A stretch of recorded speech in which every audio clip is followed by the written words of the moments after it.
Welcome to another Crafting with Roswell.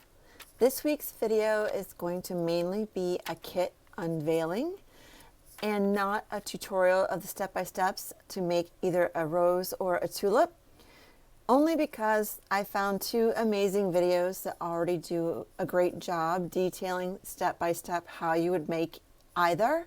And so to save myself all of that work, we're going to rely on their tutorials this week. So you will find the link for making a rose or a tulip in our online event description and our website calendar of events. And you will also find the links in the discussion section of the event on our Facebook page. So with that, let's get going. And this is my completed tulip as an example. I think it came out pretty good for a first try. And as always, think of these kits as a way to test a new craft skill. Not to say that you're going to master it, not to say that you're going to love every step of the way, but trying new things and seeing if it sparks something inside you that you want to develop further. In your kit, you will find a variety of supplies. Go ahead and find our postcard. So for this week's Crafting with Roswell Crepe Paper Flower Kit, you will have crepe paper in a variety of colors. So this one has a white and a pink, and then a green for the leaves. You will have floral tape. So you'll have a section of floral tape to be able to use to wrap around your stems. You have 3 floral stem wires. And so these will act as the stem for each flower. So in your kit, you should be able to make at least 3 flowers out of the crepe paper provided. And then I also went ahead and included this plain green floral wire for you. This will come in handy if you decide to make a rose. This wire will be needed to make your petals. According to the video that I'm sharing with you, they use this wire with the crepe paper to make the leaves for the rose.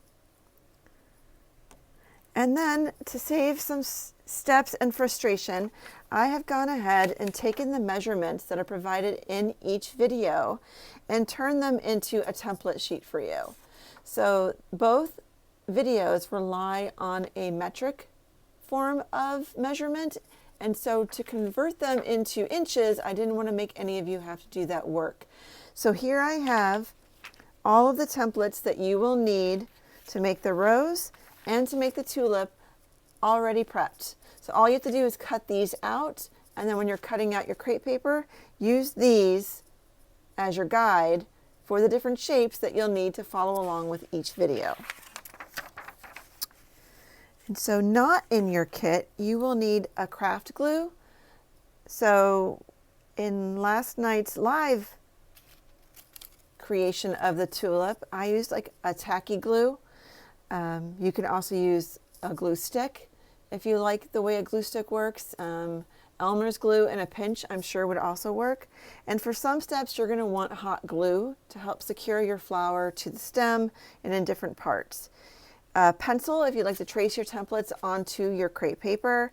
Scissors to cut out your stencil templates and also to cut the crepe paper. And toilet paper was actually used to help thicken the stem of the tulip. So that's needed for the tulip project if you decide to go with this option. If you decide to do just a rose, then you will not need the toilet paper. So suggested extras would be small pliers to help you do the twisting that you will need if making a tulip, and different colored crepe paper. So this is a really potentially addictive project, and I highly encourage you to go take a look at Etsy at what paper flowers are going for. This is a great way to freshen up your dining room space or make presents for friends, and save a bit of money versus what some are charging for this handcrafted creation. As always, if you have any questions, please reach out to me at the library. Otherwise, I hope that you find both videos as helpful as I did, and can't wait to see your flower creations.